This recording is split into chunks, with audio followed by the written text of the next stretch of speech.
A lot of people that come to me and they're like late 30s, early 40s, late 40s, and they've got like 50 grand saved in retirement. And they're like, so getting back to that enough? Like, what's my target amount? Like, where should I be? And it's really hard to be like, okay, well, you're 500 grand short. And given your cash flow position, you have no chance of achieving that goal. I usually have a way to be able to like look at their real estate or inheritance or some optimistic thing. But like, what do other people do when the numbers are just mathematically don't fit into reality? I start asking questions. How do you want to live now? How do you want to live in 15 years? Are you willing to work to get there? Are you willing to, and are you capable of taking the actions to get you there? Because if those, depending on the answers of those questions, I may say, I think we need to reset the goal. Hmm. It's not, there's no goal that's unattainable. It may just not be attainable in the time horizon or the way you want to do it. And if you're not willing to do X, then I can't commit as your advisor to getting you there. But if you are, then maybe I can. I'm willing to try, but you have to be willing to try. It's the same as the doctor. Yeah, you have a certain prognosis. You're 150 pounds overweight according to your target weight, and it has certain implications for your health. But if you don't care about those things, I can't help you.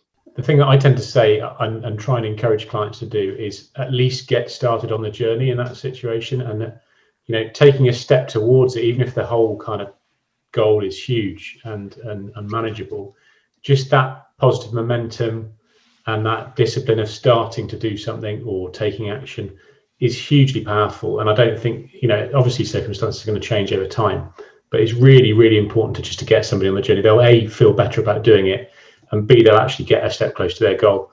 And from that, great things can happen. One of the things I've found helpful is with everyone's situation, you can find something they've done well in the past, right? And one of the things that helps them see that these little steps can help them to do great things in the future is to point out the good things that they have done in the past that accomplish those other goals. I've always found that to be like a helpful reminder up front. It's not sugarcoating it and saying that everything's fine.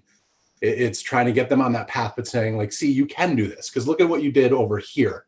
That was really good.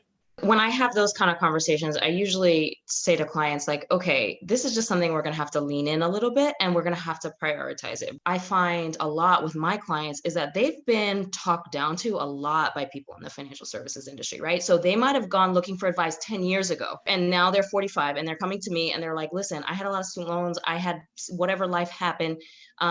Life situations happen. I haven't been able to save as much, but I'm trying to figure it out now. And they've been talked down to. So when you lead with the not going to happen, or even like any sort of having the conversation about we have to have tough choices, oftentimes makes it seem like they've made a mistake when a lot of times, like life happens to people and adding in tints of shame, then that's what really that sets the relationship up bad. And I think that's what turns people off from our industry, period. It's like all about deprivation and shame. And it's you're wrong for not having done better. Yeah. Super good. Like, I think that's really, it's so challenging because so much of what we talk about inherent in what we do, like compounding, starting early, all of these messages are like, if I didn't do it. And I love starting with the assumption, and I learned this through my own massive financial mistakes that I unfortunately wrote about publicly.